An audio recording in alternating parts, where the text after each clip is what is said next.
it's time to sit back and relax with your favorite drink. And listen.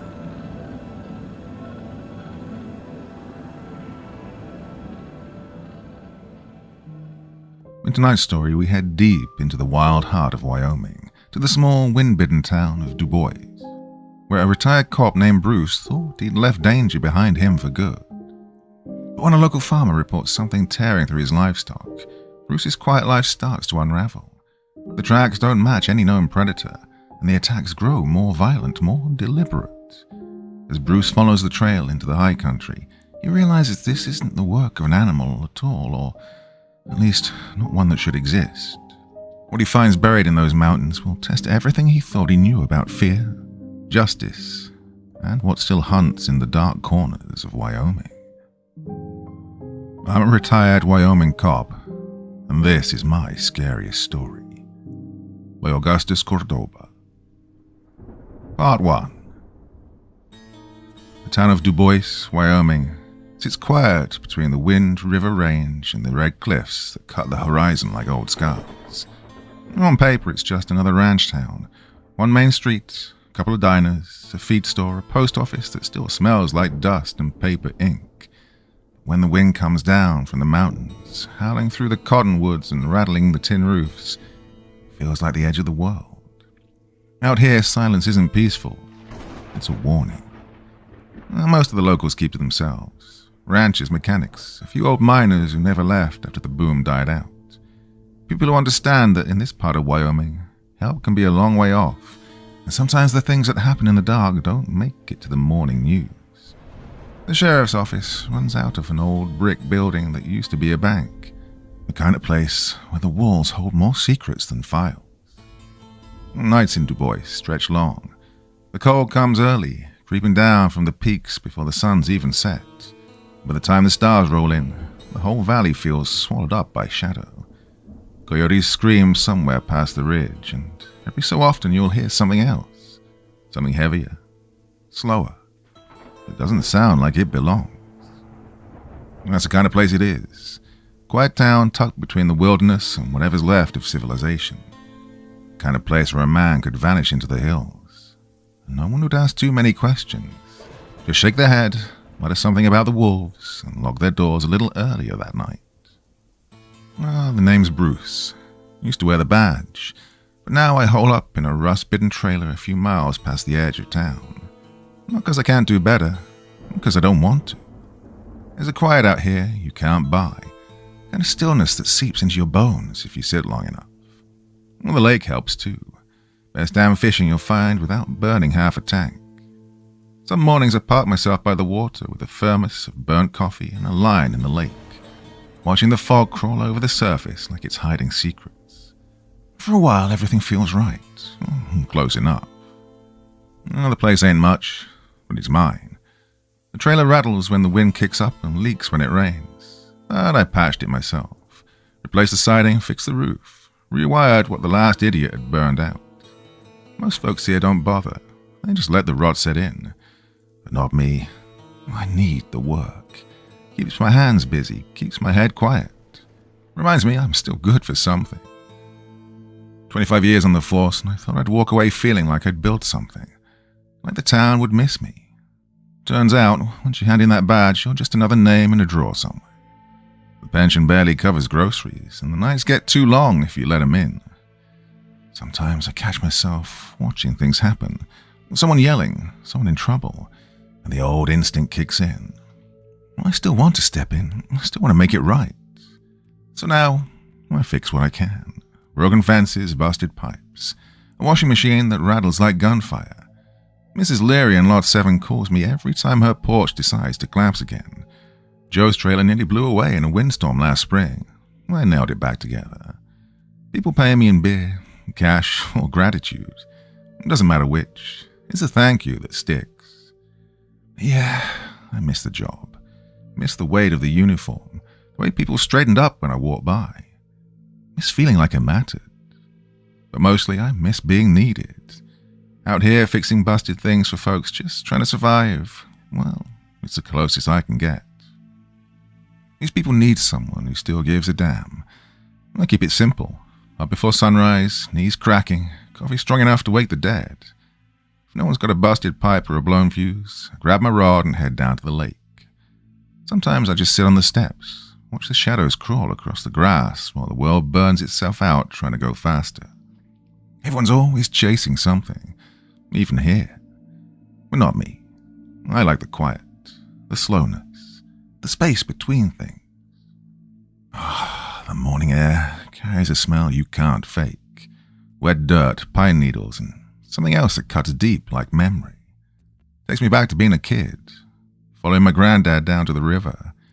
He'd hand me the tackle box, let me tag along while he fixed the fence line. "A man ought to take care of what's his," he'd say. And that stuck. Still does.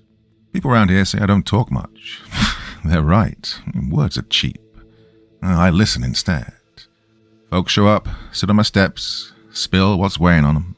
Broken families, bad luck, nights they can't sleep through. I just nod. Maybe offer a word or two if it feels right. Most of them don't need answers. They just want to know someone's hearing them. This world's got plenty of noise, but not enough ears. So that's me, Bruce, ex-cop, fixer, fisherman. Not out looking for any kind of mess. Just keeping the gears turning one rusted bolt at a time. But trouble, yeah, trouble's like smoke. You can quit chasing it, but it'll find the cracks and drift your way. I was working on Brad's fence that afternoon, sun beating down, when I heard the old truck grinding up the gravel road. It sounded like death coughing through rusted pipes, the kind of rattle that said nobody's touched the engine since Clinton was in office. I set down my hammer, wiped the sweat off the back of my glove, and looked up. The truck wheezed to a stop just past my trailer. Out jumped Greg Vindini, farmer. 30 acres of stubborn land past the tree line. The man looked worn to the bone, eyes sunken, shirt streaked with dirt, boots caked up to the ankles. Not blood, just sweat, soil, and something heavier. Worry, maybe. The kind that sticks to a man and won't wash off. "Morning, Bruce," Greg said, tipping his faded cap. "Morning. You good?" I asked.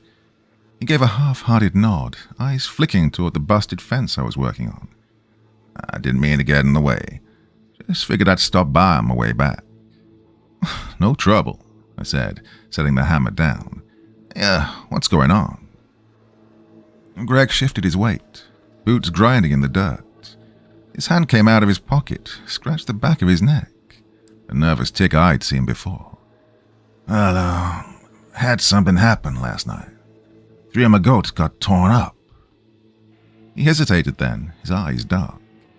"I thought it was coyotes at first, but no, not like this. They were shredded, Bruce. Pieces scattered all over hell." Coyotes don't play with their food," I said quietly. "They go for the throat, one clean kill." We nodded at this. "Yeah, well, these weren't clean. One of them was dragged damn near half a field away from the others. Looks like it had been pulled by something strong. And the tracks..." He trailed off, squinting like the image was still burned into his head. I waited. Too deep. Too strong. Too wide. Not a dog, and sure as hell no boots, he said finally. "I've been on that land my whole life, Bruce. I know what prints look like. And these, they ain't right." I stayed quiet, just listening to the hum of the wind and the slow ticking of his truck's engine cooling behind us. Greg leaned against the door and let out a long breath. "Probably just riled up over nothing. Could be some big dogs someone dumped out here. Lord knows folks do that all the time." "Yeah, could be," I said. "Call animal control?" He barked a short laugh. "Closest thing we got is Duncan from the feed store. That man couldn't chase a squirrel if his life depended on it. Look, I know you're not a cop anymore, but you always had a knack for figuring things out. But maybe you could take a look. I'll set my mind straight." I wiped my hands on a rag, slowly and deliberately. Yeah, I'll come by later, this afternoon." His shoulders dropped then, tension leaking out. Appreciate that, Bruce. Really do. Climbed back into his truck, engine coughing before it roared to life.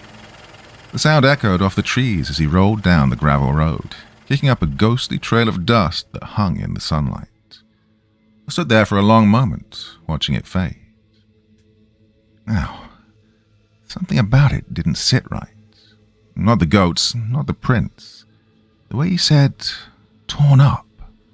Like he'd seen something he couldn't explain. By the time I packed up and drove out to his place, the sun was low and bleeding red across the pasture. Greg was waiting by the barn, one hand shading his eyes. He waved me over, quiet, then led me past the fence and out behind the goat pen, toward the open field where the grass grew darker, heavy with the smell of blood and dirt. "Yeah, right over here," Greg said, his voice low. "Happened just past that thicket." He walked without a word, our boots crunching through the brittle grass and dry dirt. The air hung heavy, and it was too still, too quiet. Even the trees up ahead looked wrong somehow.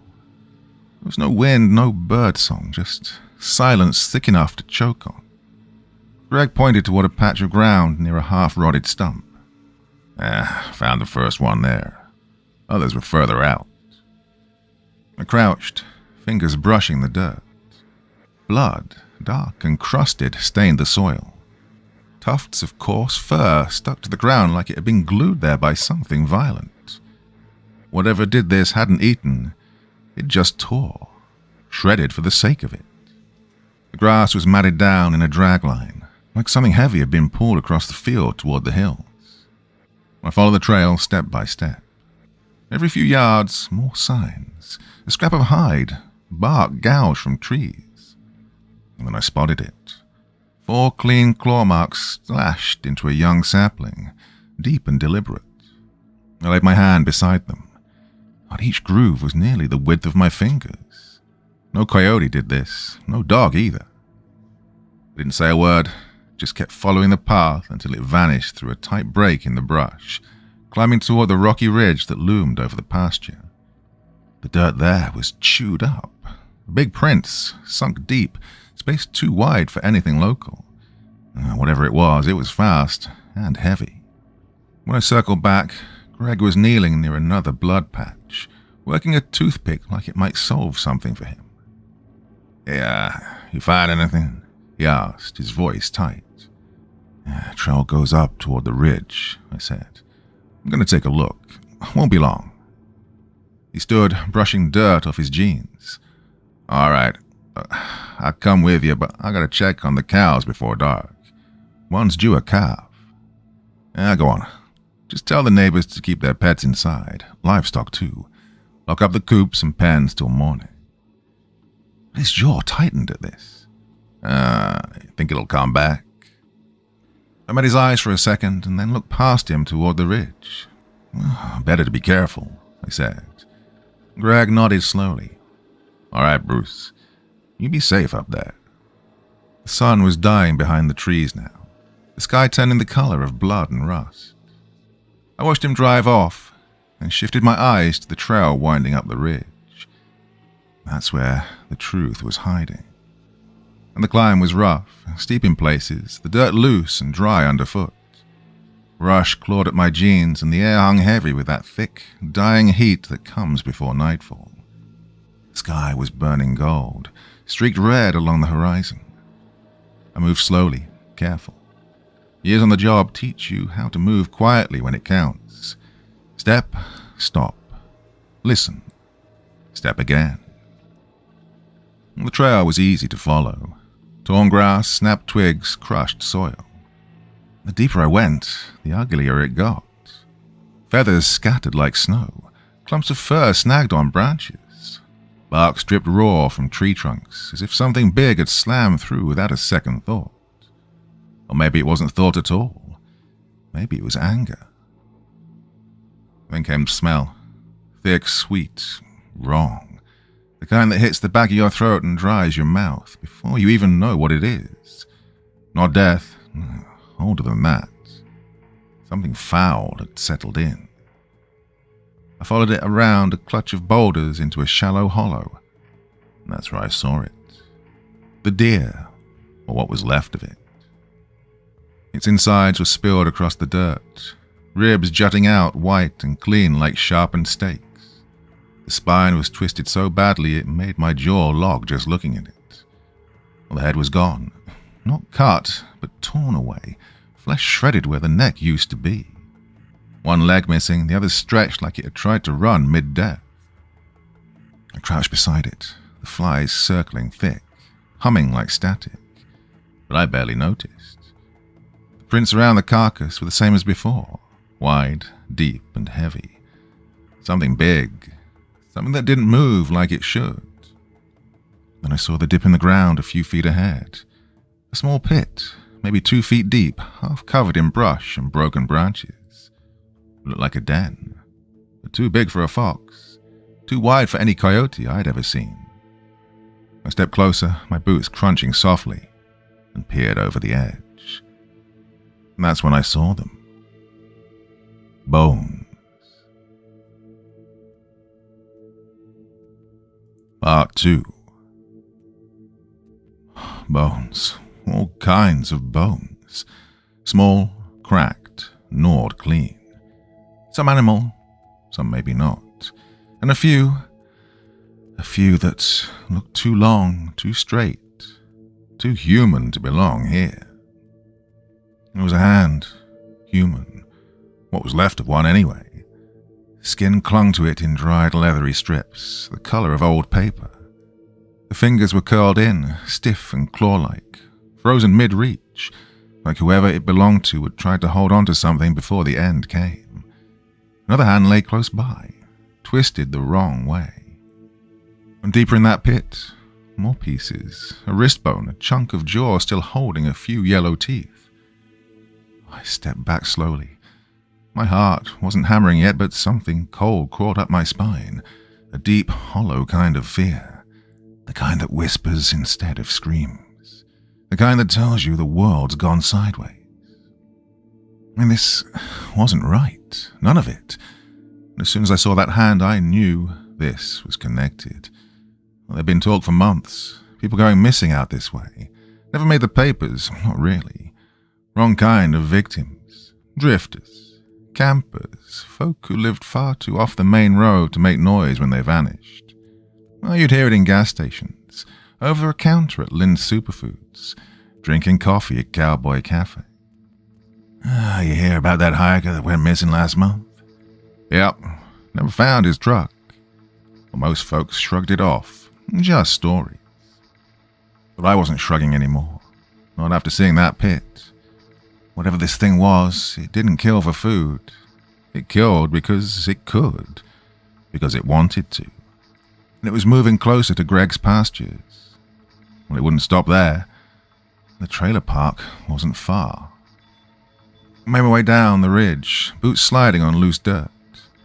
Didn't run. Running means panic. I just moved steady, breathing slow, mind already turning over what came next. By the time I hit the pasture again, the sun was low, bleeding orange over the fence line.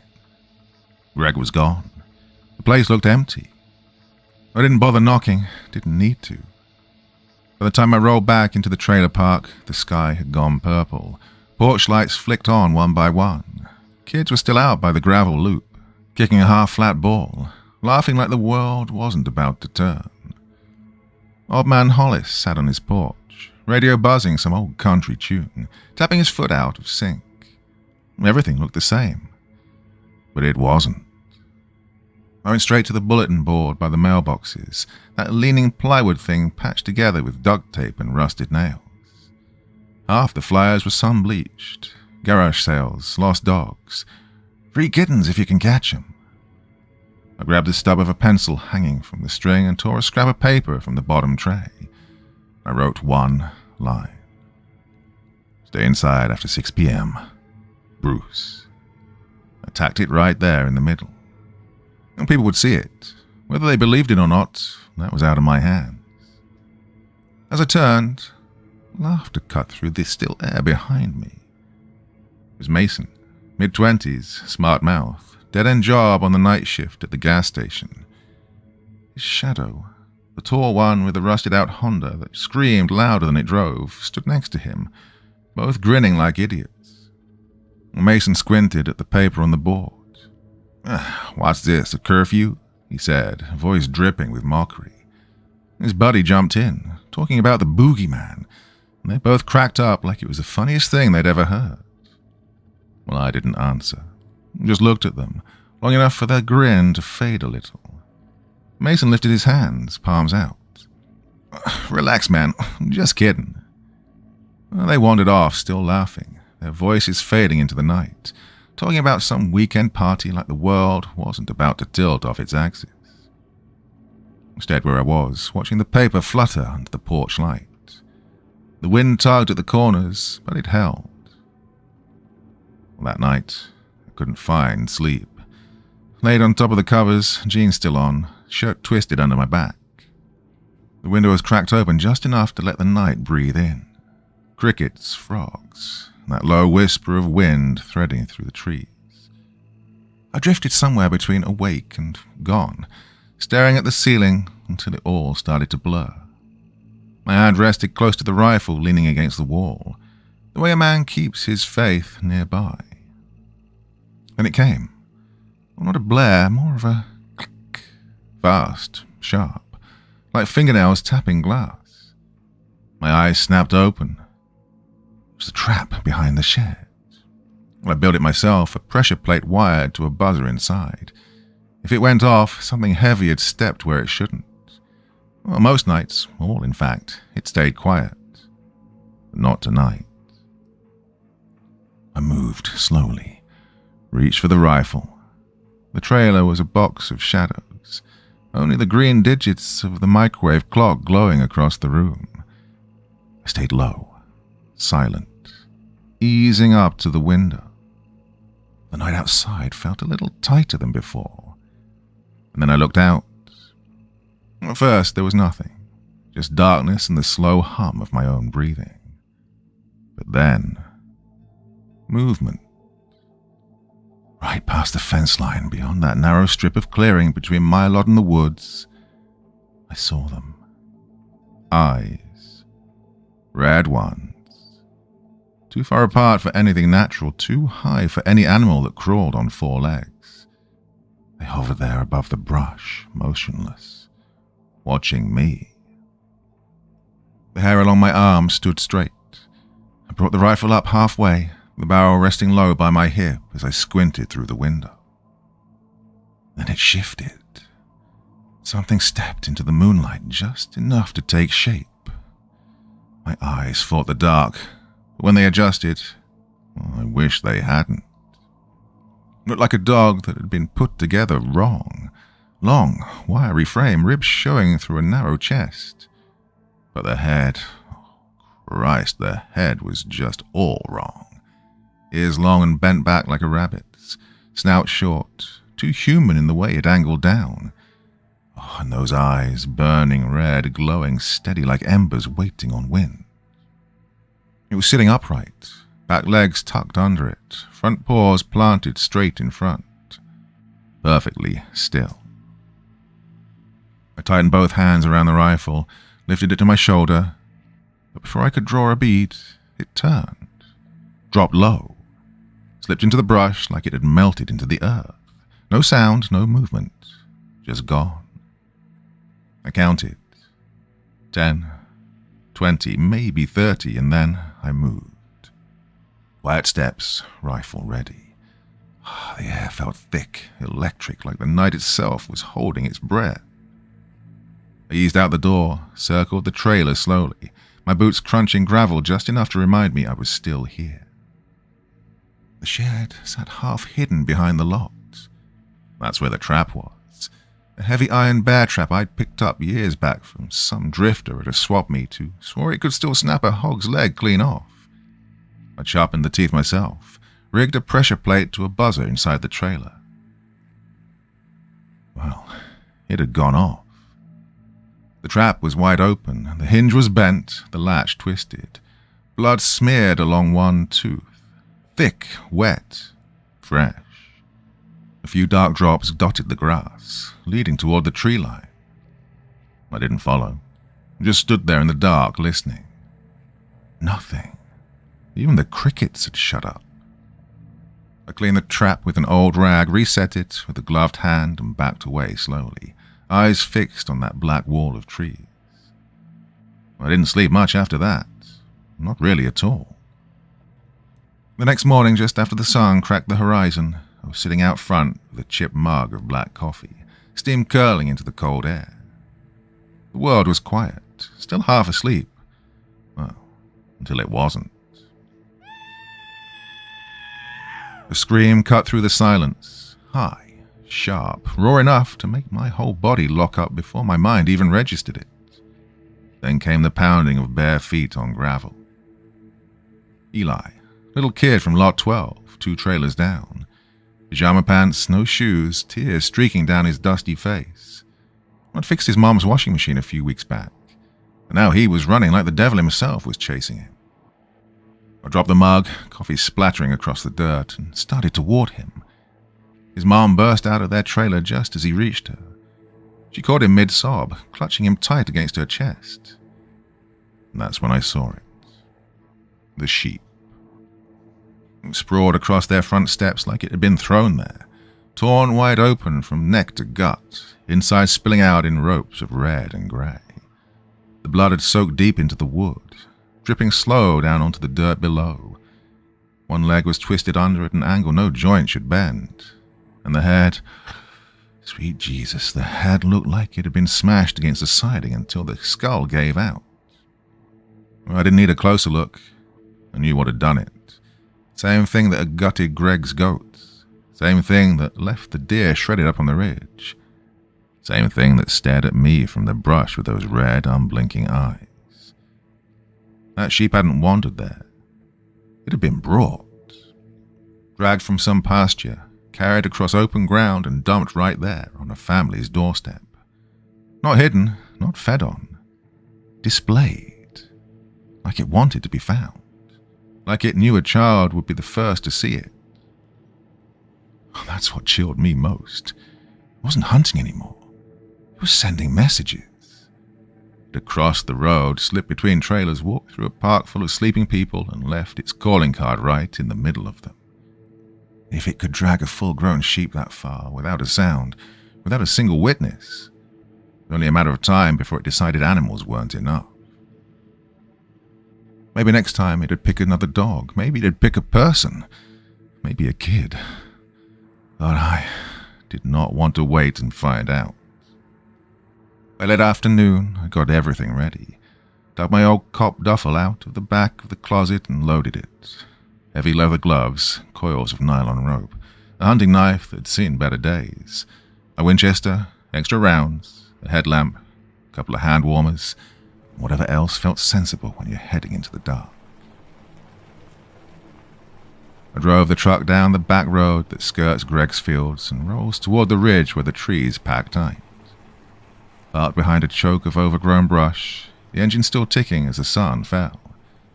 By the time I climbed out, light was sliding across the treetops like poured metal, kind of late sun that evaporates quickly. Well, the climb slowed me. Loose dirt slid under my boots, branches clawed at my sleeves. But I moved steadily, checking for fresh breaks in the brush, for the snap of a twig that said something had passed not long before. I'd walked this path many times before, memorized the turns until I found the hollow where the deer lay, or what scraps were left of it, that is. The smell hit me before I saw the clearing. Rot, thick and sour, worse than the last time. I pushed past a low bough, and there it was again. The wreck of the carcass sunk into the ground, flies so thick they hummed. I waved them off and kept moving toward the den.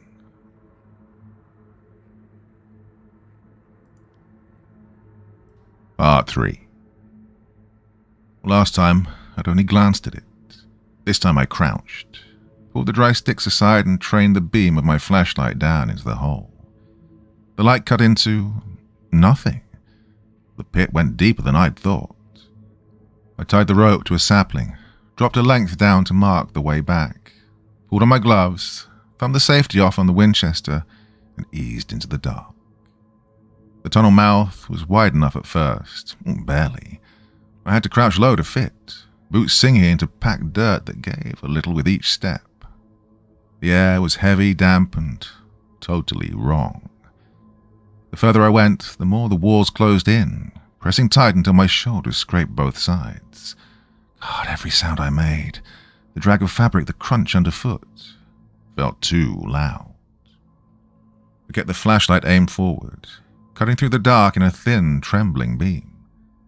The smell hit me next. Wet earth, rot, and something older, like blood turned to syrup. The tunnel curved, narrowing again before spilling into a small chamber. My boots cracked over something brittle. Bones. Dozens of them, some small, others not. Picked clean, gnawed through, scattered like trash across the floor. And then I saw it. A body slumped against the far wall, half buried in dirt. Legs gone below the knee, chewed down to the bone. One arm twisted the wrong way, ribs poking through where something had opened him up. The face was swollen, grey, the eyes rotted out. But I knew who it was. Rod McKee. Lived a town over, ran that pumpkin patch every fall, the one with the hot cider stand and the stupid painted gourds. Used to talk about buying another truck, making something of himself. I'd seen him laugh once at the Fremont County Fair, beer in hand, sun on his face. Now, he was meat under a dirt ceiling. Whatever was out here wasn't hunting for food. It wasn't killing to eat. It was dragging things back, keeping them here, playing with them. This is where it fed, where it stayed. And Rod wasn't the first. I don't know how long I stood there. Long enough for the weight in my knees to start burning. Long enough to feel that crawling truth sink in. This thing was faster, stronger, and meaner than anything a man could face head on. Going after it with just a rifle? This wasn't bravery. It was suicide. A part of me knew it might already be behind me. I edged out the way I came in, slowly, deliberately, rifle up, eyes cutting every shadow behind me. By the time I hit the mouth of the den, the last light was bleeding off the ridge. My rope still trailed from the bushes where I'd left it. No dawdling, I yanked it in, stuffed it in the bag, and set to work. If I couldn't meet it face to face down in that hole, I'd drag it out on my own terms. I checked my kit. Jerky, a lighter, half a bottle of rubbing alcohol from the first aid pack, roll of duct tape, a rag, an empty canteen. Not much, but enough. Poured the alcohol into the canteen, shoved the rag down the neck, taped it tight so it wouldn't leak. This wasn't about blowing the place sky high. I wasn't trying to torch the whole ridge. No. I wanted to smoke it out, make the den a furnace it couldn't stand in. Poured a handful of powdered chili from an old camp sack and dumped it in. Oh, that stuff tears your sinuses just sitting near it. In a narrow hole, it'd be brutal. I gave the canteen a good shake, set the rag on fire, and lobbed it into the den. It rolled in slow. I stepped back hard. A few seconds later, a thin thread of smoke curled out, thick, grey, and bitter. I threaded around to a big oak 20 yards off, dropped down behind it, my rifle up and eyes glued to the entrance. Then I waited. 10 minutes, nothing. 15. Still nothing. Oh, my throat tasted like metal by this point. By the 20th minute, something moved. A scrape from deep inside, then a wet, awful groan, like something alive and broken trying to cough itself free of mud. It came out slowly, dragging.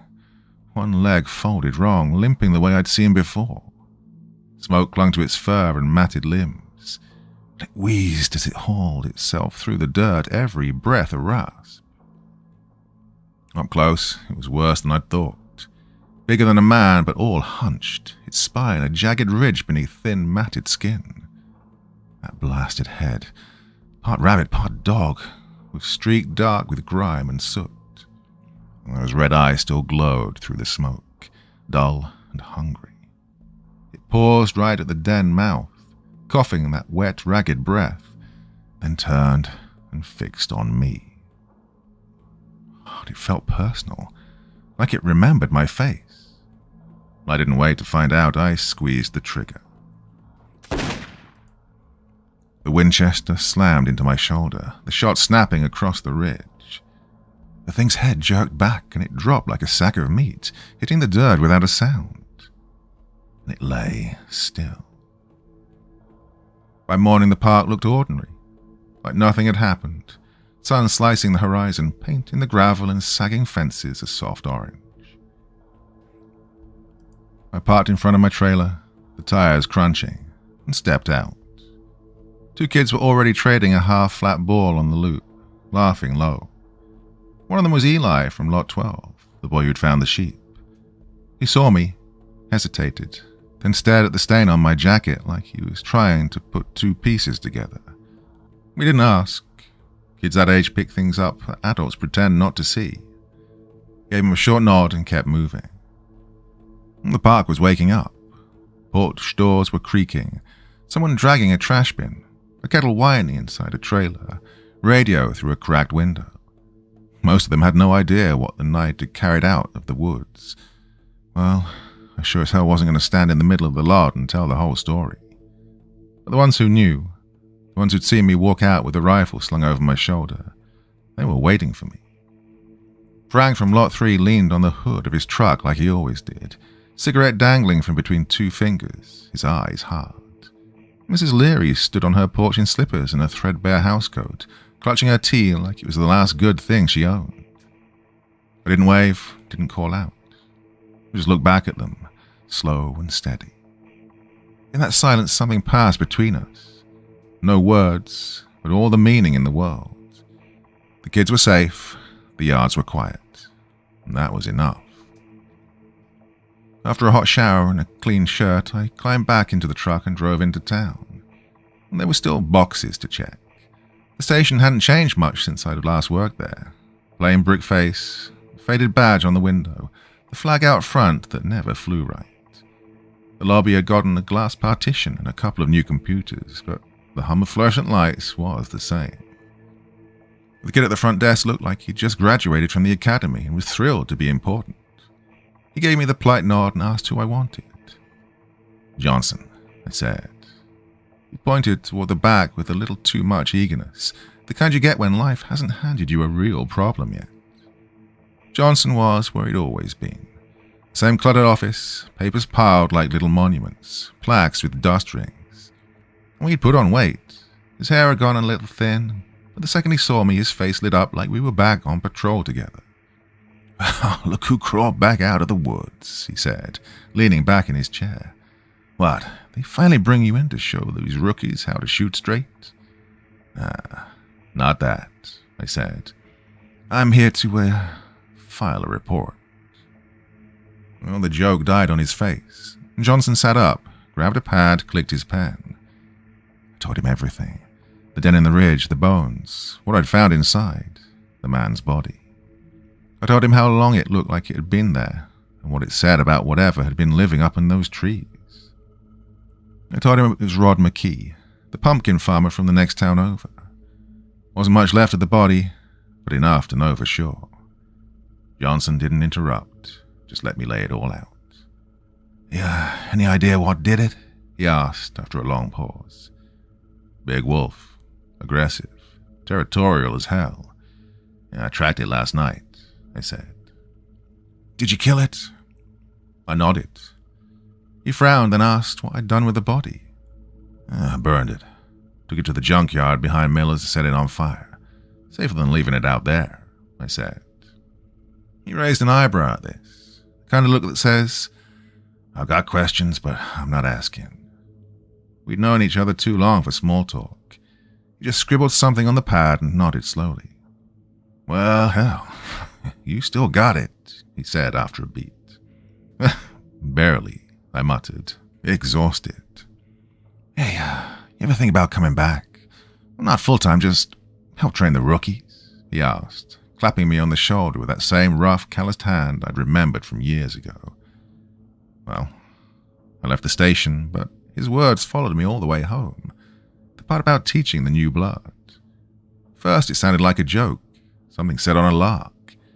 But as I drove past empty fields and old farmhouses, I started thinking differently. Retirement was supposed to be quiet and slow, and for the most part it had been. Fixing fences, patching roofs, casting lines into the still water. But these last few days had reminded me of something I'd almost forgotten, what it felt like to be useful in a way that actually mattered. By the time I rolled back into the trailer park and saw the kids out on the gravel, laughing and playing like nothing had ever happened, I knew I wasn't done yet. The badge wasn't on my chest, but there was still something left in me, something I could give.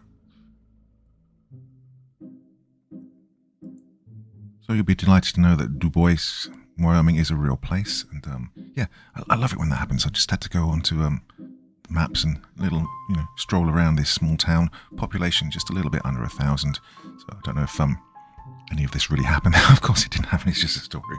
But it's nice to go and have a little look around when you find out that the place in the story absolutely is there and exists. And I do like it. It was the one that was dog slaughter floors. Was it last week? And everyone's like, yeah, that's just down the road from me. It really is cool to realize that these places are, the stories are grounded in reality, even if they are very fantastical. So if anyone from the Wyoming area is listening to this, has made it this far through my waffling, congratulations.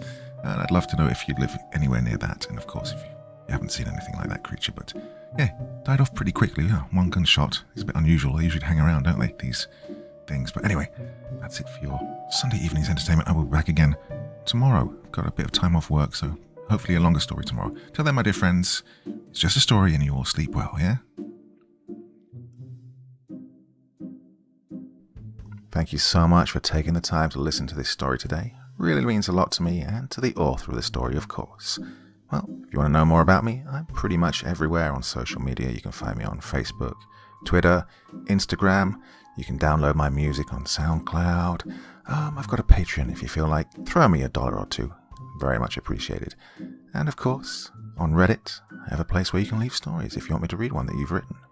Well, hoping to see you all again very soon. Till then, sweet dreams. Bye-bye.